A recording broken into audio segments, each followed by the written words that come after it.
সাদ নামের এই ছেলের মতো ভাগ্য কিন্তু সবার কপালে জোটে না।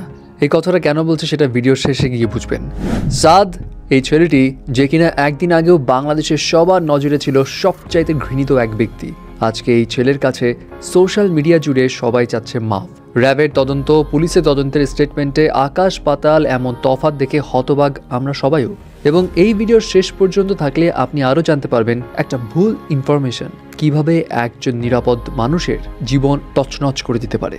র্যাবের তরফ থেকে তাদের ব্রিফিংয়ে জানানো হয়, প্রেম বিষয়ক ঘটনা ও মাত্র 500 টাকা হাত খরচের জন্য সাদ গত রবিবার তার নিজের মায়ের প্রাণ শ্বাসরোধ করে কেড়ে নেয় এবং পরে ওড়না দিয়ে পেঁচিয়ে তার মায়ের নিথর দেহ ডিপ ফ্রিজে রেখে দেয় এবং এমনভাবে ঘটনা সাজায় যেন দেখে মনে হয় তার বাসায় ডাকাতি হয়েছে এবং ডাকাতরা তার মায়ের প্রাণ কেটেছে। খুব স্বাভাবিক, প্রশাসনের কাছ থেকে এমন তথ্য সামনে আসলে সেটা আমরা সবাই বিশ্বাসযোগ্য মনে করি এবং সাদের ক্ষেত্রেও এমন তথ্য যখন আমরা সবাই শুনি তখন এই যুবক আমাদের চোখের বিষ হয়ে ওঠে। কিন্তু এরপর ঘটনায় আসে নতুন মোড়, যখন গতকাল পুলিশ জানায় সাদ নয় বরং তাদের বাসার ভাড়াটিয়া এই কাণ্ডে জড়িত।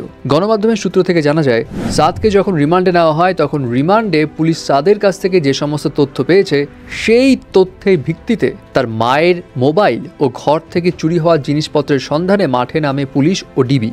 এবং যেদিন ঘটনাটা ঘটে সেই দিন ওই বাসা থেকে চুরি হওয়া ওয়াইফাই রাউটার ও মোবাইলের সূত্র ধরে সেই বাসার ভাড়াটিয়া মাবিয়া সুলতানা হাসিকে বৃহস্পতিবার রাতে গ্রেপ্তার করা হয়। পরে মাবিয়ার দেওয়া তথ্য অনুযায়ী রাতভর অভিযান চালিয়ে বাকি দুজনকেও গ্রেপ্তার করে পুলিশ এবং মাবিয়া ওই দিনই পুলিশের কাছে স্বীকারোক্তি দেয় যে 7 মাস আগে সাদদের বাসা ভাড়া নিয়েছিল এই মাবিয়া এবং ওই সময় বাসাতে নানা রকম অনৈতিক কাজ চালাতেন মাবিয়া। বিষয়টি জেনে যাওয়ার পর বাসা ছাড়া নির্দেশ দেয় সাদের মা। ভাড়ার পাওনা টাকা সহ বিভিন্ন বিষয় নিয়ে ক্ষুব্ধ হন মাবিয়া। এরই জের ধরে মাবিয়া তার সহযোগী মুসলিম উদ্দিন ও সুমন রবি দাসকে নিয়ে সালমার প্রাণ কেড়ে নেয় এবং ডিপ ফ্রিজে তার দেহ রেখে দেয়। এখন এই ঘটনাটা সামনে আসার পর আমরা নিজেরাই যেন নিজেদের কাছে ছোট হয়ে গেছি এবং অনেকেই বলছে যেই ছেলে নিজের মাকে হারালো আবার সেই মায়ের তার দায়ভার উঠলো তার নিজের মাথায়। এটা যে একটা নিরাপদ ছেলের জন্য কত বড় কষ্টের, এটা হয়তো সাদ ছাড়া আর কেউ উপলব্ধি করতে পারবে না। তবে একটা বিষয় মানতেই হয়, সাদের উপর দিয়ে যত বড়ই ঝড় ঝঞ্ঝা যাক না কেন, আমাদের দেশের পার্সপেক্টিভ অনুযায়ী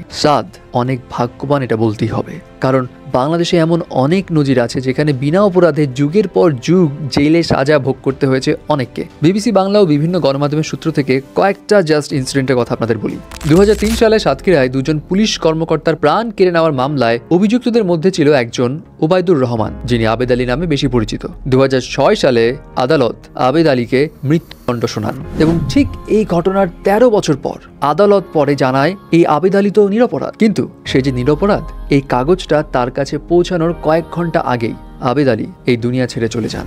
তিনি যে নির্দোষ এটা মৃত্যুর আগে তিনি স্বীকৃতি পেলেও মুক্ত অবস্থায় একদিনও তিনি পরিবারের সঙ্গে সময় কাটাতে পারলেন না। এরপর 1992 সালে বাস ডাকাতির অভিযোগে বাবুল মিয়া নামক একজন ব্যক্তি গ্রেপ্তার করা হয় যখন তার বয়স ছিল 18 বছর এবং 25 বছর পরে গিয়ে 2017 সালে তিনি বেকসুর প্রমাণিত হন এবং তখন তাকে খালাসও দেওয়া হয়। কিন্তু সেই সময় তার যৌবন কৈশোরের সবটুক শেষ, বয়স ছিল তখন তার 43।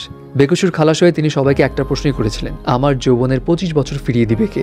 যার উত্তর আমাদের কারো কাছে জানা ছিল না। 2016 সালের ফেব্রুয়ারি মাসে জাহালামকে গ্রেপ্তারের ঘটনাটা বেশ চাঞ্চল্য সৃষ্টি করে। পাটকলে কাজ করা এই শ্রমিকের বিরুদ্ধে অভিযোগ উঠে তিনি ব্যাংক থেকে 18 কোটি টাকা আত্মসাৎ করেছিলেন এবং 3 বছর তাকে জেলও খাটতে হয়। রিজন কি ছিল? যে এই আসল কালপ্রিট তার সঙ্গে জাহালামের চেহারায় মিল এবং এই কারণে নিরাপদ হওয়া সত্ত্বেও তাকে 3 বছর পরিবার থেকে আলাদা হয়ে জেলে কাটাতে হয়েছিল সময়। সো এই তো ছিল মাত্র কয়েকটা ঘটনা। এমন ঘটনা আমাদের দেশে কিন্তু অহরহই হয় যেখানে নিরাপদ মানুষকে ভুল কিছু ইনফরমেশনের জন্য অথবা তদন্তের ল্যাকিংসের কারণে যুগের পর যুগ এমনভাবে জেল খাটতে হয়।